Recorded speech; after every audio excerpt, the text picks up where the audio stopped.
Torna a fare paura il Covid a Shanghai e non solo. Il Dipartimento di Stato USA ordina allo staff di lasciare la città. La Cina politicizzano l'evacuazione. Il corrispondente da Pechino è Marco Clementi.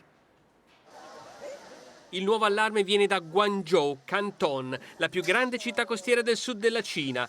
Test di massa per 18 milioni di persone. Non è ancora un lockdown, ma sono bastati 27 casi, 9 asintomatici, per sospendere gli eventi pubblici e chiudere le scuole. E questa è Shanghai. È diventato virale il video della donna che chiede acqua e cibo bloccata in un autobus per una notte con altre 40 persone. La protesta cresce e fa sempre più rumore. Vogliamo mangiare, vogliamo lavorare. La gente urla la frustrazione dell'isolamento. Il Dipartimento di Stato americano, che prima sconsigliava i viaggi ai propri connazionali, ora ordina a tutto il personale non essenziale di lasciare Shanghai.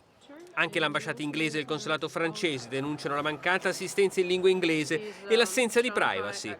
25.000 casi al giorno, il 90% asintomatico. Significa lockdown e tampone per tutti, nella città più grande della Cina e centro finanziario del paese. Chi è positivo finisce in isolamento. La variante Omicron fa scricchiolare il modello Covid-0 cinese. C'è chi dorme in ufficio perché hanno trovato un positivo nel palazzo, ritardi nella consegna del cibo. Dopo le proteste, un quartiere residenziale abitato soprattutto da stranieri ieri ha riaperto. Per gli altri i test di massa continuano. Una data di fine lockdown per ora non c'è. Almeno 14 milioni di italiani andranno in vacanza a Pasqua e dopo 2 anni di pandemia il